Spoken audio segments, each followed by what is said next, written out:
When I think of, when the normal person thinks of Iowa, you're thinking of flat cornfields, stuff like that. What we had to drive into once we drove into the area, I mean, it really feels more like you're in a place like the Northwoods or like New England, rolling, pretty steep hills, tons of forest, and a lot of animals out here too. So yeah, I was surprised by what kind of terrain is out here. Could definitely see it as a place for, Bigfoot and other things like that.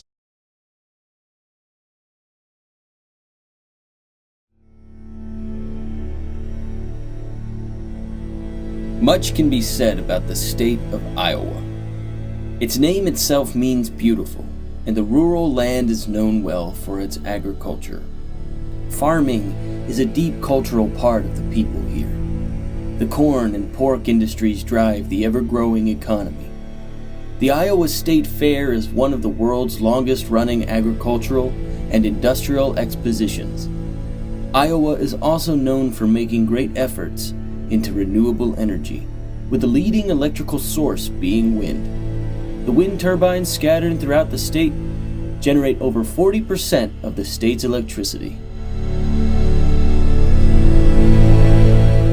These are some of the more well-known facts about the state.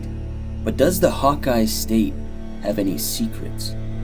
Iowa's borders meet two major rivers, the Missouri to the west and the Mississippi to the east.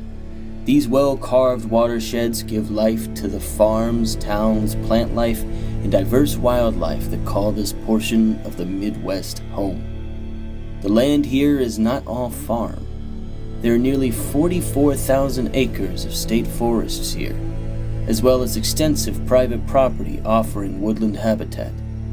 Some people claim to see shadows in the forest. Some have found footprints deep in the ground. Bigfoot has allegedly been spotted here for decades. I know there was a sighting in the Birdland area of Des Moines. I want to say maybe like late 80s.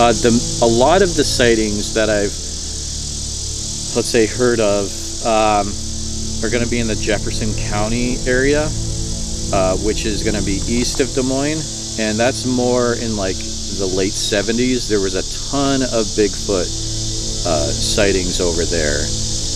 There's reports, and there have been recordings in this area, and there's definitely stuff going on.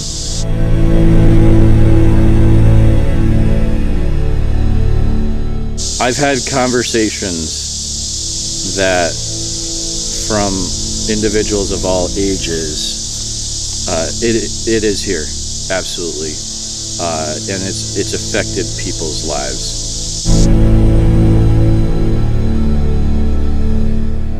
It seems that there is a history of Bigfoot sightings in the state of Iowa, and on an unassuming Friday, November 16th, 1979, just outside the small town of Minburn, Iowa, local resident Larry Wilson heard his dogs barking outside. As he stepped out to investigate the cause of the disturbance, he observed a dark, hunched-over figure in his farmyard. The cops were called and large tracks were later found in the grass. There are many more stories like this materializing from Iowa. Sasquatches are observed in farmers' cornfields and lingering by sheds. They've been caught peering into living room windows at night, seemingly trying to understand the lives of the humans terrified inside. Some Iowans will tell you hair-raising encounters with a giant hairy monster that wandered out from some nearby cluster of trees, effectively turning skeptics into hard-boiled believers. But for Tate and Jeremiah, they're out there to experience something for themselves and hopefully capture it on film.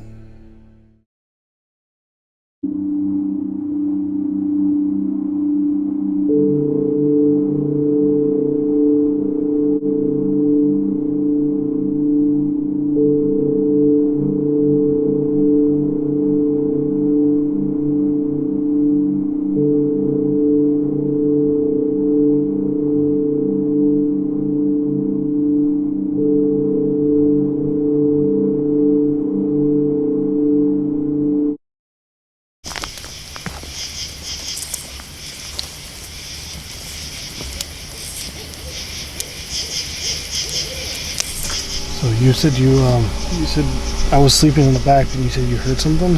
So I was sitting over there by the fire, and there's a lot of stuff going on right now, but I swear I heard something that sounded like almost like but like it was like wood hitting wood. It's very weird. This is my first time going out, so I'm not sure. I've heard stuff on video, but it's just weird. It was the sound was out of place from everything else that's going on. It's quiet, so you could hear it. How clear was it? It sounded like when you were hitting the wood stuff earlier, like with your bat. So it's pretty clear and loud. Yeah. I don't know, dude. It was crazy. I guess we can try a wood knock and see if something responds. Yeah.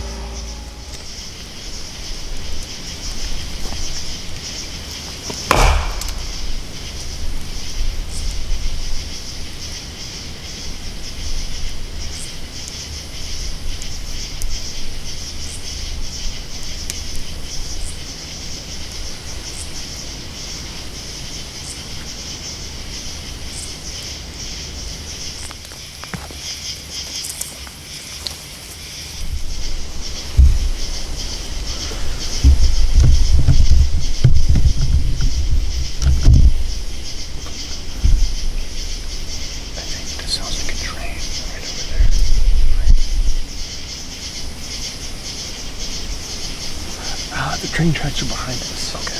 Yeah. Okay. Maybe the highway then. Yeah, probably the highway. Yeah.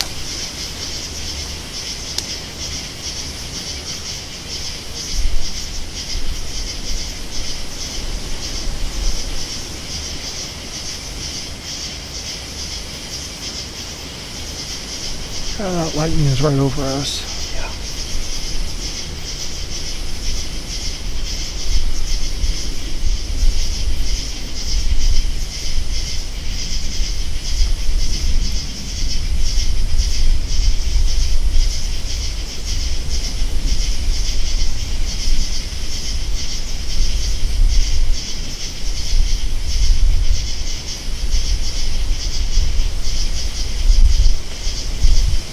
I'm gonna do more knock responses.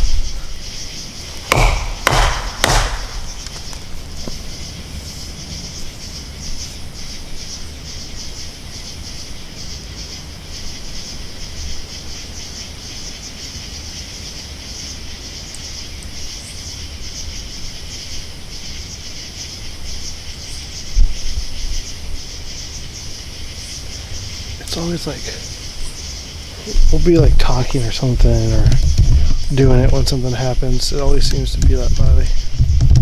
You know what I'm saying? Yeah. It's so weird. Because I was just sitting there, just watching the fire. Actually, I was messing around on my phone, and I was just like sitting there, not even really paying attention. And then all of a sudden, if there was like a frame of vision, you know how you can see things out of the sides of your vision, but you hear it. You can like hear out of the side of your vision. Or peripherals. It's weird, but so I was distracted, and then I heard the against. It was so weird, man, because I wasn't even listening for it, but I don't know. Could it have? I got a question. Could it have been me? Maybe I knocked something in my truck. Was that? I did hear things wood on wood? It was wood on wood, and you could actually hear it out in the woods. It was because I was hearing stuff from your truck, there was your generator or your battery thing kept kicking over, so I was hearing that. But what I heard was definitely not in this area of the truck, the car, the picnic table. It was beyond out and beyond the tree line. Yeah, that I can tell.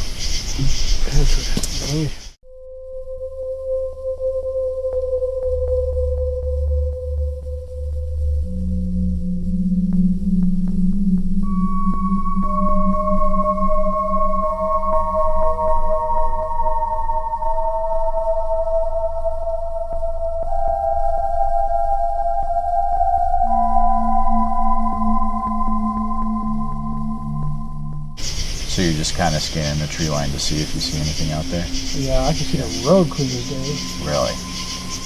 So if anything was standing in this woodland, we'd see it. Okay. Yep. But there's nothing there. So, interesting development here. There's a storm rolling in. So, oh, yep. It's really hot and humid. Yep. So we were looking at the radar. We're seeing lightning and we were hearing thunder actually. Yeah, you probably saw that on camera just now. There was some lightning there. But we're looking on the radar over here. Yeah, let me. Yeah, right there. Yep. It looks like it's dissipating. We're the little black dot.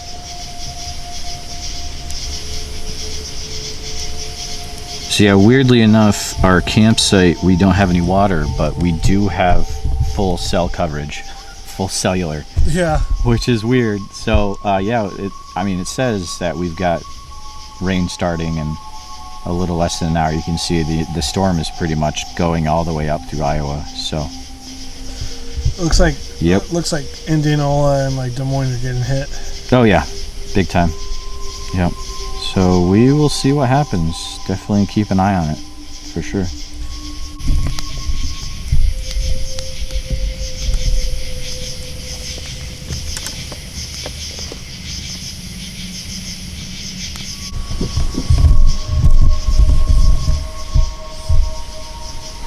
So, we're kind of deciding we're gonna hit it tonight and go to bed. With everything with the storm going on, it's going to be windy, so hearing knocks is going to be hard. But probably do a few more knocks in camp. Hopefully something comes in and checks us out while we're sleeping. But we'll see. Something messes with you in your truck. Yeah. That would be awesome. We know they're... I definitely know they're out here. I'm sure Jeremiah... Oh, totally, yeah. I mean, like from the stories that you've told me about the guys that also research this area, like there's definitely stuff going on in this area. Yeah. For sure. Let's see. So we're going to bed. I'm going to try a few wood knocks and see if we hear anything tonight. So we'll see.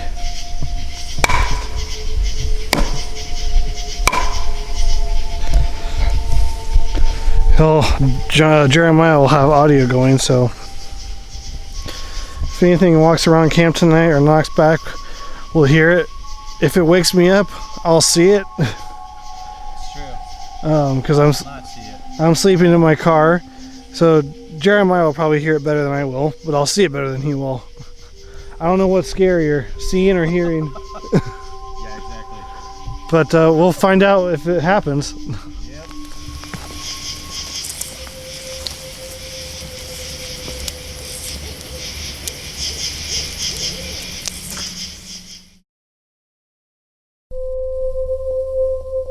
Due to weather conditions, their investigation was cut short, and nothing came around camp for the rest of the night. But as Tate and Jeremiah sat around waiting for nightfall, they tried to keep an optimistic mind and attitude. Would tonight be the night? Would they make any discovery of any kind? Or would it just be another peaceful night in the Iowan woods?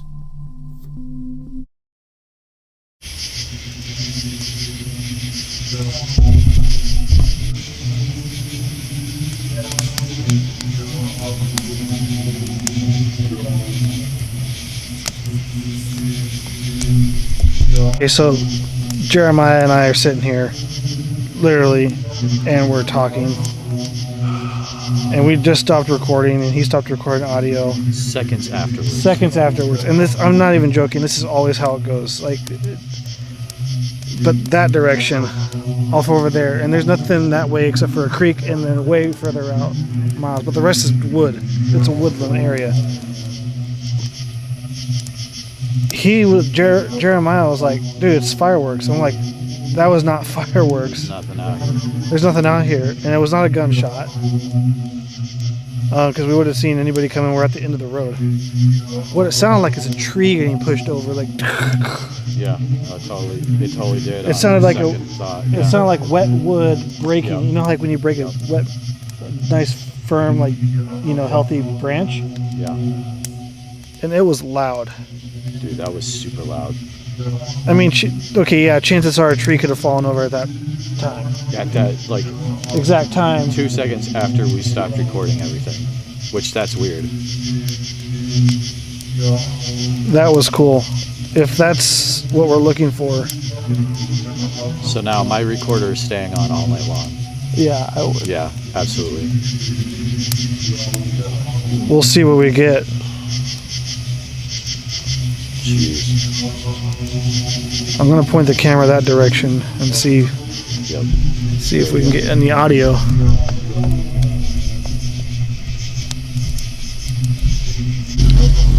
So I wanna talk about something real quickly. All right, go ahead. I just thought of it. Okay. So like we said earlier, you thought it was fireworks. Yep. That wasn't a gunshot sound. No, it wasn't. With fireworks, I feel like they'd be doing more. Okay. I feel like they would have more fireworks than just the one time, right? Sure, yeah. I mean, logically that makes sense, that it would not be just a one-time deal. Yeah. Yeah, especially in the country of Iowa. Yeah. You buy fireworks down here, you're going to have multiple fireworks. Yeah. Yeah. So I don't think it's fireworks. Okay. It definitely wasn't a gunshot. Yep. No. It is it's like the calmest of nights as far as wind goes. There's not a breath of wind in here. Nope.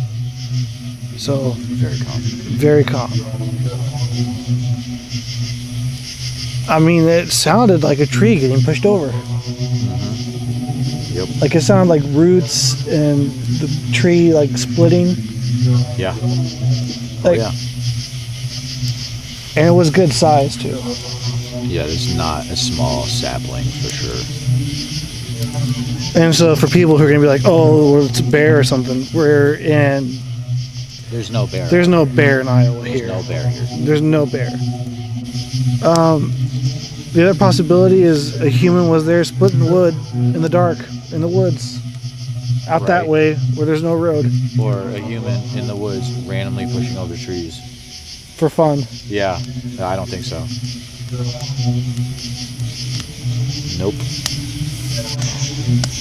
Now here, okay, I will say this about that tree thing real quick. Okay. If it wasn't a tree falling down or being pushed over, it could have been, honestly, it could have been a deer. You think so? I've heard them jumping through brush, really gnarly sound. It sounds really gnarly. But in the night? Yeah, Like, really? yeah. Alright. I heard it in California and in Florida. Okay. That's weird though.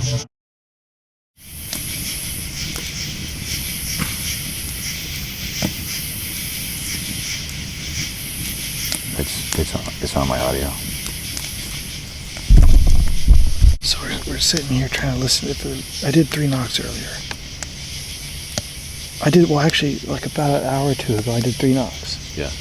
Then an hour later, we heard that. Yep. And I did 3 knocks probably 10 minutes ago. Mm-hmm. Yep. And then off to our right, Yeah. we heard something. Something hit something. Yeah, So we have the tree up front. We have something over there. yeah, to our right. To the right.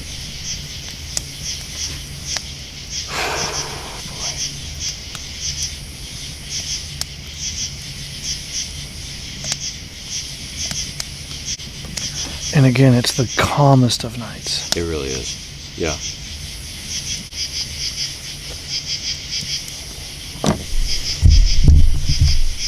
So we're sitting in camp, and our original plan was to walk the road of at least a mile. About 30 minutes ago, we were going to do that. But since we're probably having potential activity here, Yeah. there's no point in walking the road, because if there is activity here right now, is that what we're hearing? Yep. It definitely knows we're here. So it'd be kind of a fool's game to go up the road and try and fool it. Exactly. So the best approach when that happens is to stay in camp and just hopefully they come over to you.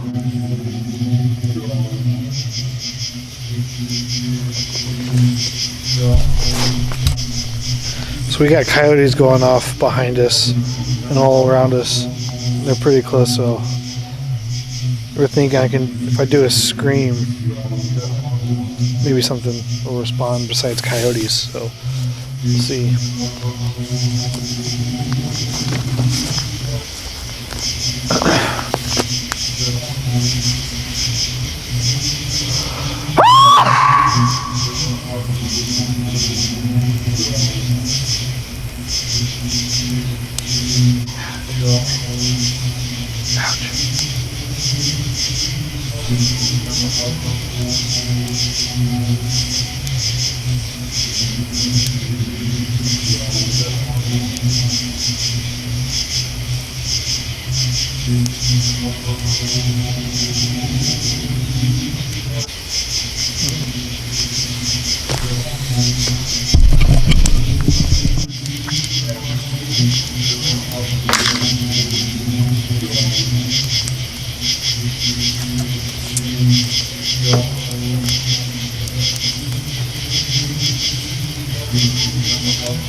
So I did a perimeter check on the FLIR,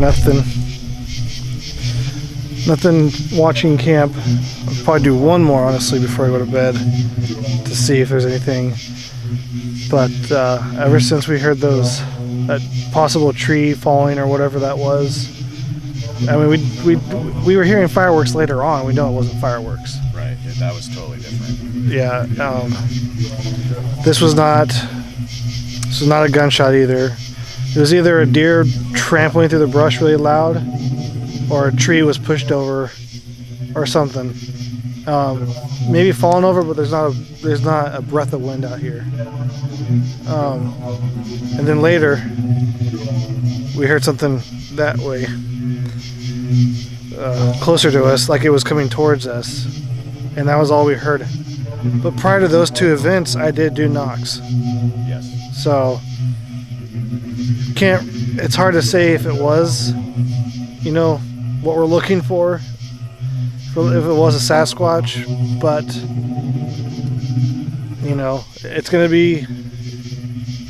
it's something did happen. I know that much. Whether it was a Bigfoot or not, that I don't know. We talked to a few other people tonight, and it lines up with things that have happened to them, which was interesting. Yeah. That's what they said. They said it was all interesting too. So. Right. So. They could be here, and and typically when stuff like that happens, like I said before, nothing happens after that. So. Yeah. We're gonna call it a night. Hopefully, we got an audio recorder going on the table over there. So.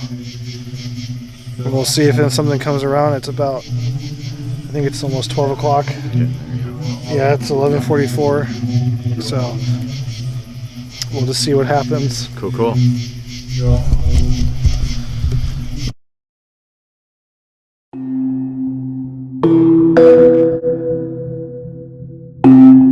Seemingly, night 2 did yield some sort of mysterious activity. Was it a Sasquatch? It's difficult to know for sure, but after the activity seemed to stop, Tate and Jeremiah decided to turn in. Before going to bed, they placed an audio recorder 30 feet away from camp, which picked up some interesting sounds piercing through the darkness. This is what they captured.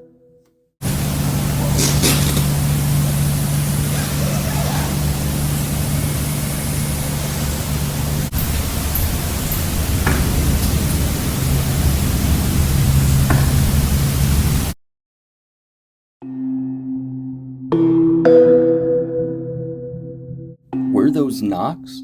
And what unzipped the tent? Tate made sure to ask Jeremiah if for any reason he got up in the middle of the night and Jeremiah confirmed he did not. While Tate cannot rule out all other explanations and say without a doubt he and Jeremiah observed Bigfoot activity, what they experienced was definitely enough to warrant more research into this area in the future. What these two men learned was that sometimes you have to look past the common misconceptions of a place when in pursuit of a discovery. Iowa is not an endless cornfield or barren plains with nothing but windmills. It is a state with huge forest and sparsely populated terrain. It is a land with rivers and lakes and streams that could provide a creature like Bigfoot with everything it needs to survive. One could speculate that the Sasquatch may have first arrived here long ago, perhaps traveling along one of the great rivers that border the state. The North Woods situated above Iowa, in Wisconsin and Minnesota, are likely candidates for Bigfoot's origins in the Midwest. While it still remains a mystery how populations of Bigfoot arrived to the Hawkeye State, ongoing reports and observed activity continue to occur. Tate's journey will now take him out west on a search for SABE.